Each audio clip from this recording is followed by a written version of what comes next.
आज फिर से मैं इसी उलझन का शिकार थी। जैसे ही मैं नहाने के लिए वॉशरूम में जाती, मुझे लगता कोई अजीब सी नजरें हैं जो मुझे देख रही है। मैं चारों तरफ नजरें घुमाकर देखती, लेकिन मुझे वहां कोई भी नजर नहीं आता था। मेरे वॉशरूम में सिर्फ एक ही रोशनदान था, जिसे मैं अच्छी तरह से बंद कर देती थी, लेकिन फिर भी ऐसा लगता था जैसे चारों तरफ दीवारों पर आंखें गड़ी हुई है जो मुझे देख रही है। मैं कोई वहमी किस्म की औरत ना थी, लेकिन मैं पूरा वॉशरूम देख चुकी थी।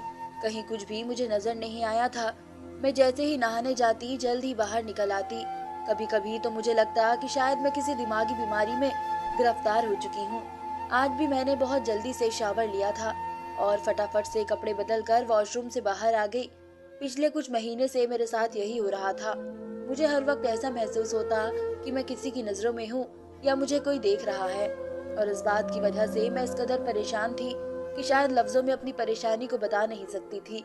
ना तो मैं कोई जवान खूबसूरत हसीन लड़की थी कि मैं किसी पर शक करती, बल्कि उम्र के जिस हिस्से में मैं थी, वहाँ तो कोई भी ऐसी हरकत मुझ जैसी औरत के साथ करने का सोच भी नहीं सकता था। और मेरे घर पर हम सिर्फ दो ही शख्स थे, एक मैं और एक मेरा बेटा। मेरे पति के देहांत को 12 साल बीत चुके थे। मेरे पति की किराए की दुकान थी और इसी किराए से हमारा गुजारा हो रहा था। अब तो मेरा बेटा भी नौकरी करने लगा था। वो सुबह को ऑफिस जाता तो शाम को ही वापस आता था। पूरा दिन घर में मेरे अलावा कोई नहीं होता था। नौकरानी भी आती और काम करके चली जाती। फिर ये कौन सी नजरें थी जो हर वक्त मेरा दीदार करती थी। मुझे लगता कि जैसे मैं किसी के नजरों के जाल में फंस चुकी हूँ। कोई हर पल मुझे देखता है, और जब ये नजरें वॉशरूम में मुझ पर उठती है तो मुझे एक अजीब सी उलझन होती है। मैं अपनी तकलीफ को बयां नहीं कर पा रही थी कि मैं किस तकलीफ से गुजर रही हूँ, क्योंकि मेरे सामने कोई ना था। और ये कैसी बात थी कि मैं अपने बेटे से भी इसका जिक्र नहीं कर सकती थी। वो मेरे बारे में क्या सोचता, मेरी बात को कैसे लेता। शाम को जब मेरा बेटा करण ऑफिस से वापस आया तो मैंने खाना गर्म करके सामने रख दिया। मैं किसी गहरी सोच में थी। जब मेरे बेटे ने कहा कि आप किन सोचों में गुम हैं, इसकी आवाज पर मैं चौंक गई थी। मैंने नहीं में सर हिला दिया। मैं इसे क्या बताती जिस बात का मुझे खुद भी ठीक से पता नहीं था। बहरहाल मेरे बेटे का रवैया मुझसे उखड़ा ही रहता था। मैं इसे हमेशा बात करते हुए हिचकिचाती थी। एक बार मैं रात को करण को दूध का गिलास इसके कमरे में देने गई तो वो अपने लैपटॉप में इस कदर बिजी था, मेरे आने का उसे पता तक नहीं चला था। मैं इसके पास आई और साइड टेबल पर दूध का गिलास रख दिया। इससे पहले कि मैं वापस पलटती, इसके लैपटॉप पर जो मंजर मेरी आंखों ने देखा, मेरी तो रंगत ही उड़ गई थी कि फौरन ही करण ने लैपटॉप बंद कर दिया। मुझे देखकर घूरने लगा, कहने लगा, ये क्या तरीका है किसी के कमरे में आने का? आपने दरवाजे को बजाया क्यों नहीं? मैं एकदम ही घबरा सी गई थी। मैंने माना ये मेरी गलती थी, मुझे दरवाजा बजा कर आना चाहिए था, लेकिन वो मेरा बेटा था, इसलिए मैं यूं ही चली आई। लेकिन यह नहीं जानती थी कि ये सब कुछ बहरहाल मैं कमरे से बाहर निकलकर अपने कमरे में आ गई। अपने बेड पर बैठकर अपने दोनों हाथों से अपना सर पकड़ लिया। मेरे दिमाग में अगला ख्याल जो आया उसने मेरी रूह को हिला कर रख दिया था। नहीं नहीं, मुझे ऐसा नहीं सोचना चाहिए। वो मेरा बेटा है, ऐसा कैसे कर सकता है? मेरा दिमाग फिर से सोचने पर मजबूर हुआ था। मेरी आंखों से तकलीफ के आंसू बहने लगे थे। जो कुछ मेरे दिमाग में घूम रहा था, इसे सोचना भी मुझे पाप लग रहा था। मैंने खुद को झटका और समझाया कि नहीं, ऐसा मुमकिन ही नहीं है। कोई भी बेटा अपनी माँ के साथ ऐसा सब नहीं कर सकता है। लड़के इस उम्र में ऐसी गलत चीज देख लेते हैं, लेकिन इसका मतलब ये नहीं जो मैं सोच रही हूँ। बड़ी मुश्किल से मैंने खुद को नॉर्मल किया था। एक दिन मैं सहन में धुले हुए कपड़े फैला रही थी कि जब सामने घर की छत पर से मुझे लगा कि किसी कैमरे की फ्लैश मुझ पर पड़ी है। मैंने हैरानी से पलट कर देखा। किसी की परछाई सी नजर आई, जैसे वहाँ कोई खड़ा मुझे घूर रहा था। मगर जैसे ही मेरी नजर पड़ी, ऐसा लगा कोई वहाँ से एकदम पीछे हटा हो। मैंने गौर से देखने की कोशिश की, लेकिन सामने की छत मुझे उस वक्त खाली नजर आ रही थी। लेकिन मुझे पूरा यकीन था कि कुछ देर पहले कोई वहाँ खड़ा मुझे ही देख रहा था, और किसी ने शायद अपने मोबाइल से मेरी तस्वीर ली थी। मेरा दिल बुरी तरह से धड़कने लगा था। इस मोहल्ले में आए हुए हमें अभी कुछ ही महीने हुए थे, और जब से मैं इस घर में आई थी, मैं परेशान होकर रह गई थी।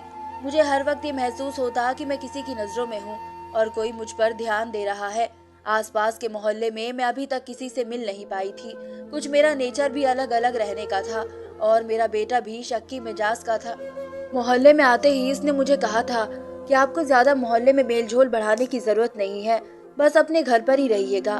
करण मेरा सौतेला बेटा था। बहुत कम उम्र में ही मेरे बाप ने मेरी शादी करण के बाप से कर दी थी, क्योंकि मैं एक गरीब लड़की थी। करण के पापा मुझसे 20 या 22 साल बड़े थे। मेरी शादी को 8 साल ही गुजरे थे कि पति भी चल बसे। मैं 17 साल की थी जब मेरी शादी हुई थी और 25 साल की उम्र में विधवा भी हो गई थी। पति के देहांत को अभी 12 साल गुजर गए थे। मैं देखने में अभी भी जवान ही लगती थी।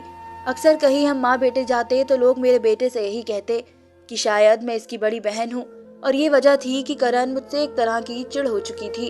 वो मुझे घर से बाहर नहीं निकलने देता था, मुझे हल्के कलर के कपड़े बनाकर देता था, कहता था कि आप मेरे बाप की विधवा हैं, मुझे इसी रूप में अच्छी लगती हैं। मैंने बिल्कुल सादा हुलिया अपना लिया था। हर वक्त जब भी करण घर पर आता, घर को एक अजीब नजरों से देखता, जैसे कि इसके पीछे से मैंने घर में किसी को बुलाया हो। चारों तरफ शहर में नजरें दौड़ाता, कभी मेरे कमरे में चला जाता, पूरे घर को ऐसे देखता जैसे कुछ ढूंढ रहा हो। जब मैं पूछती तो कहता कुछ नहीं, अपने काम से काम रखा करे।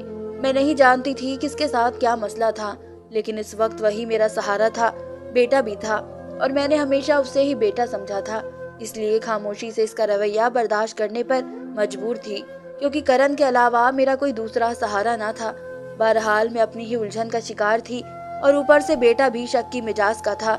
अभी मैं ये मामला हल भी नहीं कर पाई थी कि एक नई मुसीबत आ गई थी कि बराबर वाली छत से कोई मुझे देखता था और मेरी तस्वीर भी ली थी। कहीं यही शख्स तो मुझे वॉशरूम में। मेरे दिमाग में आने वाली इस नई सोच ने मुझे फिर से हैरानी में डाल दिया था। मैंने फिर से खुद को झूठी तसल्ली दी थी, क्योंकि मैं वॉशरूम का कोना कोना देख चुकी थी। कहीं ना तो कोई कैमरा लगा था, ना कोई ऐसा सुराग कि कोई झांक सके। जो भी था, लेकिन यूं किसी का छत पर छुपकर मुझे देखना भी एक गलत ही हरकत थी। एक बार मेरे घर के दरवाजे पर दस्तक हुई। मैं उस वक्त किचन में खाना बनाने में बिजी थी, क्योंकि करण के ऑफिस से आने का वक्त था। मुझे लगा शायद वे आ गया है, लेकिन मैंने जैसे ही दरवाजा खोला तो एक 28 साल नौजवान मेरे सामने खड़ा था। तकरीबन करण की उम्र का था। मुझे देखकर मुस्कुराने लगा। इसके हाथ में बिरयानी की प्लेट थी। कहने लगा कि मैं पड़ोस से आया हूँ, आप लोग शायद नए नए इस घर में शिफ्ट हुए हैं, इसलिए माँ ने कहा कि पड़ोसियों के यहाँ बिरयानी दे आओ। मैंने उसके हाथ से प्लेट पकड़ी तो वो अंदर आने के लिए कदम बढ़ाने लगा, लेकिन मैं इसके सामने खड़ी हो गई। मैंने कहा, बेटा तुम यहीं खड़े हो, मैं तुम्हें खाली प्लेट वापस करती हूँ। यह सुनकर तो वह हैरत में आ गया। कहने लगा कि मैं इतना भी छोटा नहीं हूँ कि आप मुझे बेटा कह दें। आप मुझसे बस कुछ ही साल तो बड़ी होंगी, इसलिए मुझे बेटा बेटा मत कहे। इसकी बात सुनकर तो मैं इसे हैरत से देखने लगी थी। मैंने कहा कि मेरा बेटा भी तुम्हारी ही उम्र का है।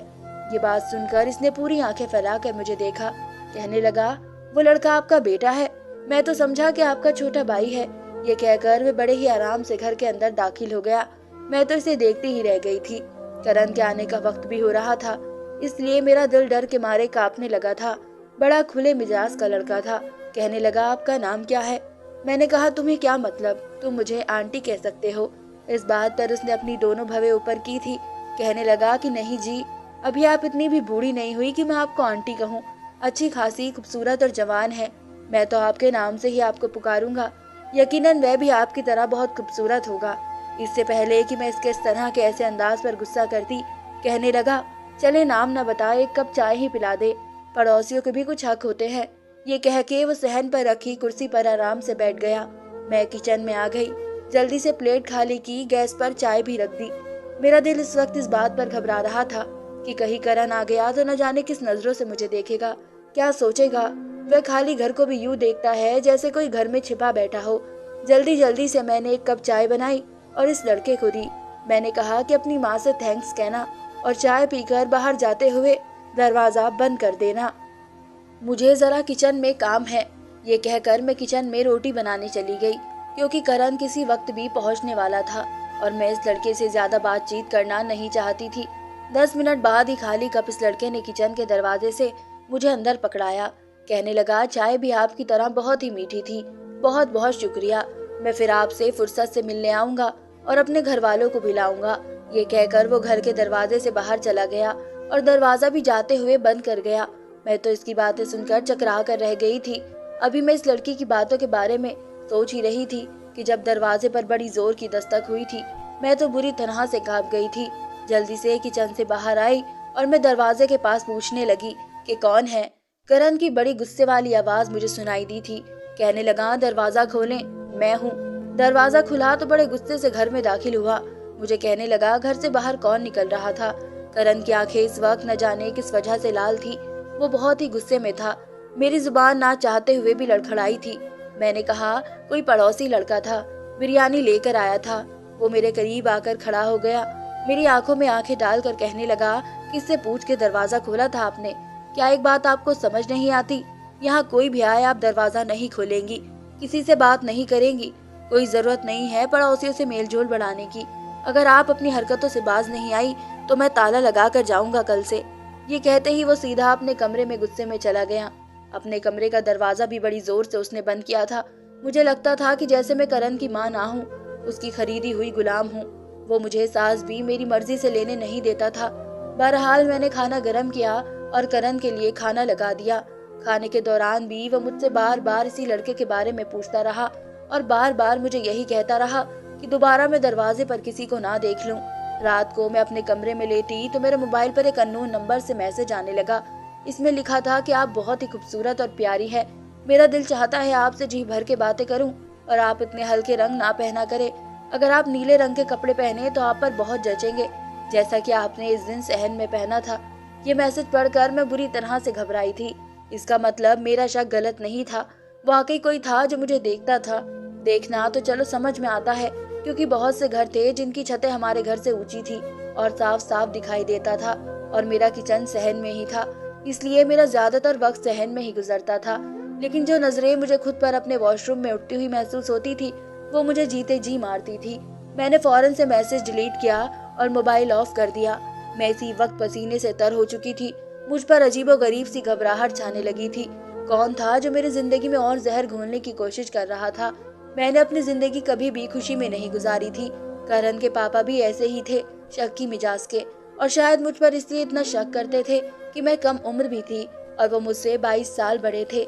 मैं खूबसूरत भी बहुत थी, इसलिए हर वक्त उनके शक का निशाना बनी रहती। उन्हें लगता था कि पता नहीं मैं किसी दूसरे लड़कों से चक्कर चला लूंगी। मैं बार बार उन्हें रो रो कर यकीन दिलाती, लेकिन उन्हें यकीन आता ही नहीं था। वो हर वक्त मेरे साथ किसी साए की तरह रहते थे, और जब वो बीमार रहने लगे तो सारी जायदाद करण के नाम कर दी, और इसके कान में बस यही भरते रहे कि इस औरत का ख्याल रखना, इसे कभी घर की मलकियत न देना, इसे पाई पाई से मोहताज रखना, कहीं ये भाग न जाए। ये खूबसूरत है, इससे कोई भी शादी कर लेगा और तुम अकेले बेसहारा रह जाओगे। मैं चाहता हूँ सारी जिंदगी ये मेरे नाम पर ही गुजारे, सारी जिंदगी तुम्हारी माँ बनकर रहे। ये वो आखिरी अल्फाज थे जो मेरे पति ने मेरे बारे में अपने बेटे के दिमाग में किसी जहर की तरह भरे थे, और वही जहर अब करण मेरे साथ उगलता रहता था। इसने कभी मेरी इज्जत माँ की हैसियत से नहीं की थी, मुझे कभी अपनी माँ की जगह भी नहीं दी थी। मैं बस इसके बाप की दूसरी बीवी थी। एक रोज मैं किचन में काम कर रही थी कि अचानक से मेरे दुपट्टे पर आग लग गई। मैं चिल्लाती हुई सहन में आ गई। जैसे ही मेरी चीखें तेज हुई, बराबर वाली छत पर वही नौजवान खड़ा था। मुझे चिल्लाते हुए देखा तो फौरन से नीचे उतरा और अपने घर की दीवार लांग कर मेरे घर में आ गया। इसने फौरन से मेरा जलता दुपट्टा दूर फेंका, वरना मैं शायद बुरी तरह से जल जाती। मैं उस वक्त बहुत घबराई हुई थी। इस नौजवान ने फौरन से सामने रस्सी पर पड़ी चादर उतार कर मुझ पर लपेट दी। मुझसे पूछने लगा कि मुझे कोई नुकसान तो नहीं हुआ। मैं बहुत ज्यादा डरी हुई थी कि अचानक उसी वक्त मेरे घर का दरवाजा खुला। सामने करण था। इस वक्त इस लड़के को मेरे पास खड़ा देखकर गुस्से से मेरे पास आया और इस लड़के का गिरबान पकड़ लिया और इससे गुस्से से पूछने लगा, कहने लगा, तुम्हारी हिम्मत कैसे हुई मेरे घर में आने की? मैंने कहा, करण इसका गिरबान छोड़ो, इस लड़के ने तो मेरी जान बचाई है। मेरे दुपट्टे को आग लग गई थी, हालांकि अभी भी सहन में गिरा हुआ दुपट्टा जल रहा था। मेरी बात सुनकर इसने गुस्से भरी नजरों से मुझे देखा। कहने लगा, तुम चुप रहो समझी, तुमसे तो मैं बाद में बात करूंगा। इस तरह के हथकंडों से किसी और को बेवकूफ बनाना। मुझे ये कहकर इस लड़के का गिरबान पकड़ते हुए दिन जोड़ने लगा। कहने लगा, तुम जिस मकसद के लिए यहाँ आते हो ना, मैं वह कभी पूरा नहीं होने दूंगा। मैंने कहा, करण तुम गलत समझ रहे हो, मैं माँ हूँ तुम्हारी, क्यों मुझे इन बातों से जलील कर रहे हो? मैं रोने लगी। इस लड़के ने एक झटके से अपना गिरबान करण से छुड़वाया। कहने लगा कि मैं इंसानियत के नाते यहाँ पर आया था। उनका दुपट्टा जल रहा था, उनको आग लग सकती थी, मेरा और कौन सा मकसद हो सकता है? अपनी घटिया सोच अपनी हद तक ही रखो तो सही होगा। करण इस लड़के से कहने लगा था कि क्यों, क्या ये तुम्हारी माँ लगती है? क्यों आए थे यहाँ इन्हें बचाने? दुपट्टा जल रहा था तो जलने देते, तुम्हें क्या तकलीफ थी? यह सुनकर मैं हैरत से करण की तरफ देख रही थी। यानी कि इसे कोई फर्क ही नहीं पड़ता था कि मैं जीऊं या मर जाऊं। वो लड़का कहने लगा कि ये मेरी कुछ भी है या नहीं, मैं नहीं जानता, लेकिन अगर उन्हें कुछ भी नुकसान पहुंचेगा और मैं अगर देखूंगा तो मैं जरूर उन्हें बचाने आऊंगा। तुमसे जो होता है कर लो। ये कहना था कि करण ने उसके मुंह पर थप्पड़ मार दिया। इस लड़के ने भी अपना हाथ नहीं रोका था। दोनों ही गुस्से से लाल हो चुके थे। ये देखकर तो मैं परेशान होकर रह गई थी। बड़ी मुश्किल से मैंने दोनों को पीछे हटाया, इस लड़के के आगे हाथ जोड़े कि तुम जाओ यहाँ से। वो लड़का करण को घूरता हुआ दरवाजे से जाने की बजाय इसी दीवार को लांग कर वापस गया था। ये देख कर करण बड़े अजीब अंदाज से मेरे पास आया, मेरी दोनों बाजू पकड़ ली और कहने लगा, तो यहाँ से बुलाती हो तुम अपने आशिक को? फिर कहने लगा कि जो तुम चाहती हो मैं होने नहीं दूंगा, मैं तुम्हारा गला दबा दूंगा, इसी सहन में तुम्हें मार कर दफना दूंगा, लेकिन ये मत समझना कि तुम्हें छोड़ दूंगा। वो तो जैसे सारी तमीज ही भूल गया था। इसके बाद करण घर के बाहर ताला लगा कर जाने लगा। इसने बराबर घर की दीवार पर करंट की वायर लगवा दी थी ताकि कोई भी घर पर ना आ सके। रात को मेरे मोबाइल पर एक ऐसा मैसेज आया कि मेरे होश उड़ के रह गए थे। इस मैसेज पर लिखा था कि वॉशरूम में आओ, मैं तुम्हें देखना चाहता हूँ। यह सुनकर मेरे होश उड़ गए। अब तक मैं शक ही समझ रही थी कि शायद ये मेरा वहम है कि कोई वॉशरूम से मुझे देखता है, लेकिन ये सच था, मेरा वहम नहीं था। कौन था वह शख्स? मेरा दिल बैठने लगा था। मैंने मोबाइल ऑफ करके रख दिया, लेकिन फिर भी मुझे पूरी रात नींद नहीं आई। मैं जागती रही। सुबह जब मेरी नौकरानी आई तो मैं बुखार में पड़ी थी। मैंने इसकी मिन्नत की कि वो एक रात मेरे पास रुक जाए, मैं बीमार हूँ, कोई ख्याल रखने वाला नहीं है। वो मेरी बात सुनकर मान गई। रात हुई, करण के आने का वक्त हुआ तो मैंने नौकरानी को अपने कमरे में छुपा लिया। मैं नहीं चाहती थी कि करण को इस बात का पता लगे कि घर पर मेरे अलावा कोई और भी है। मैंने करण को खाना दिया और अपने कमरे में जाते ही कमरे की लाइट बंद कर दी और खुद कमरे में छुप गई, क्योंकि जो कोई भी था वो मेरे कमरे में आकर मुझे झांकता था। वॉशरूम में कोई कैमरा ना था। मैंने अपनी नौकरानी को चादर उड़ाई और उसे वॉशरूम जाने के लिए कहा। वह वॉशरूम चली गई। मैं अपने कमरे के पर्दों के पीछे छुप गई। कुछ देर बाद यही हुआ था। मेरे कमरे का दरवाजा बड़ी आहिस्ता से खुला था। एक शख्स खुद पर कोई शॉल ओढ़े मेरे कमरे में दाखिल हुआ और पहले वॉशरूम के दरवाजे के छोटे से हॉल से वॉशरूम के अंदर से झांकने लगा। मैं फौरन पर्दे से बाहर निकली और पीछे से इस शख्स को दबोच लिया और शोर मचा दिया। वो शख्स मुझे अंधेरे में नजर तो नहीं आ रहा था, मगर वो मुझसे अपने आप को छुड़वा रहा था। शोर की आवाज से करण मेरे कमरे में आ गया। जैसे ही लाइट खोली, नौकरानी भी वॉशरूम से बाहर निकल आई। सामने खड़े शख्स को देखकर मेरे होश उड़ गए थे। वह मेरा पहला पति था, जिससे मेरी बचपन में ही शादी हुई थी, लेकिन वो शादी के बाद मुझे छोड़कर चला गया था। फिर मालूम हुआ कि इसने किसी और से शादी कर ली है और मुझे तलाक दे दी थी। इसे यहाँ देखकर मुझे हैरत हुई। वो बताने लगा कि इसे एक दूसरी लड़की पसंद थी, इसलिए उसने शादी कर ली थी और मुझसे तलाक लेकर चला गया था। लेकिन शादी के चंद साल बाद ही इस लड़की की मृत्यु हो गई और इस शख्स ने दूसरी शादी नहीं की। अपने बेटे को भी अकेला ही पाला है, लेकिन इसने मुझे अपने घर के बराबर वाले घर में देखा तो इसे मेरे बारे में मालूम हुआ तो इसे अफसोस होने लगा। वो मुझे अपनाना चाहता था और इस मामले में कई बार करण से भी बात कर चुका था, लेकिन करण नहीं माना। इसलिए इसने अपने बेटे को हमारे घर भेजना चाहा, लेकिन करण की इससे भी लड़ाई हो गई। जब भी मैं नहाने जाती थी, दरवाजे बंद होने की आवाज उसके कमरे के वॉशरूम में जाती थी और वो दीवार लांग कर मेरे घर आ जाता था। पहले ये देखता कि कहीं मैं जल्दी बाहर तो नहीं आ जाऊंगी, फिर वो मेरे मोबाइल को खोलकर इसमें से मेरा नंबर लेने लगता कि मुझसे बात कर सके। ये सब सुनकर इस शख्स ने करण की मिन्नत की कि वो मेरे साथ जुल्म ना करे और मेरी शादी इससे करवा दे। पहले तो करण नहीं माना, लेकिन बाद में इसने खुद मेरी शादी उस शख्स से करवा दी। धन्यवाद दोस्तों।